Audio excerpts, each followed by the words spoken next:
कुमार पूर्णिमा चलचंचल चौद्वार सहर तेबे गतकाली बुधवार संध्यारे चौद्वार ऐतिहासिक कुमार पूर्णिमा रूपयात्रार सूचना केन्द्र लोकार्पण उत्सव अनुष्ठित हो जाइछि। रूपयात्रार प्रतिष्ठाता स्वर्गत कृष्णचंद्र मंगराज को प्रतिमूर्ति में प्रथमे पुष्पमाल्य अर्पण कर विराट चौद्वार पत्रिका उन्मोचन करथिले।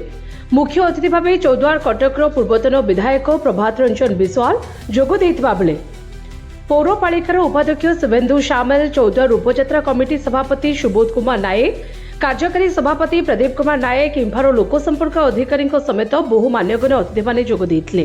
तेबे आज प्रत्येक 43 खंड पूजा मंडप रे होइथिबा मेढ पूजा मंडपरु बाहरी मेलन पड़िया को आसिबे।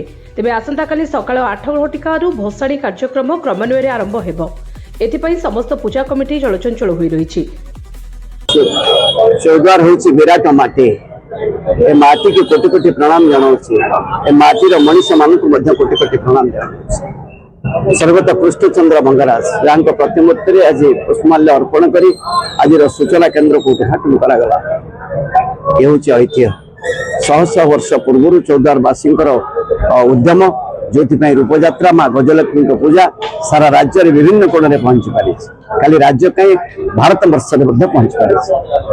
ए वर्ष से भाव में चली माँ पूजा।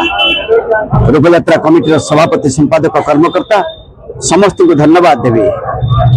विराट चौद्वार नाम पत्रिका आज उन्मोचन करागला। पूर्वतन विधायक भाव में उन्मोचन करू।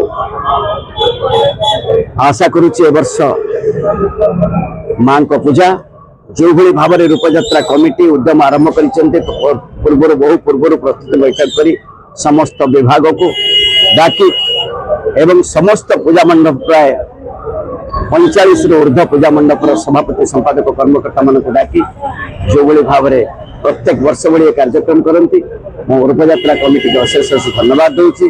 विशेषकर चौद्वार म्युनिसिपालिटी एवं विद्युत विभाग, वाटर सप्लाई डिपार्टमेंट, विशेषकर वार्स डिपार्टमेंट सब डिपार्टमेंट को धन्यवाद जनाऊँगी। आम भाइस चेयरमैन सदैव शुभेन्दु सामल उपस्थित अच्छा। समस्त सहयोगर हाथ बढ़ाइचु चौद्वार म्युनिसिपालिटी पक्षर। तेणु आशा करुच्चे ए वर्ष माँ पूजा भलरे चली। भसाणी 10 तारिख रही। आशा करुच्चे माँ भसाणी माँ आशीर्वाद सुंदर भाव में कटिव। यह माँ पाखे प्रार्थना। प्रदीप कुमार नायक रूपयात्रा कमिटी कार्यकारी सभापति।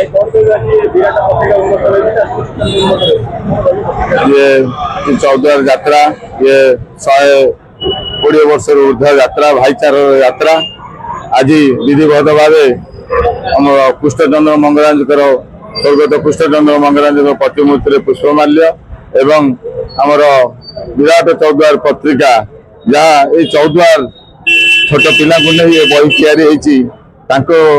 लेखार बही आज उन्मोचन होगी। विराट चौद्वार पत्रिका एवं सूचना केन्द्र आज उद्घाटन होती। माननीय पूर्वतन विधायक प्रभात रंजन विश्वाल एवं आमर सभापति सुबोध चंद्र नायक कर कमल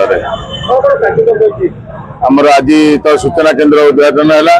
काली समस्त 43 खंड मेढ़ तांकर पूजा मंडप छाड़ी से यात्रा पड़िया अभिमुखे यात्रा करेंगे एवं तार दिन 10 तारिख शुक्रवार दिन 8टा 10 मिनिट प्रथम मेढ़ मठसाई मेढ़ छंदा दे भसाणी मेलाणी दिज्व।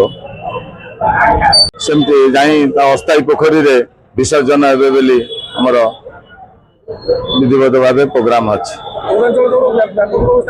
आज्ञा सुरक्षा व्यवस्था आम टोटाल पड़िया को सीसी कैमेरा रे सीसी कैमेरा आम नगेचु एवं पुलिस स्टेशन को पुलिस स्टेशन माने ताकर भी 3टा कैंप यात्रा को चारिकर घेरी 3टा कैंप करछंती एवं से मानकर मुख्य लक्ष्य भसाणी मदमुक्त भसाणी करने कमिटी को बारंबार समस्त कमिटी की 43 खंड मेढ़ कमिटी सभापति युवक मान अनुरोध कर निशारू दूर रही केमती भसाणी शांति श्रृंखलार सहित हम से वार्ता आमको देते कमिशनरेट पुलिस।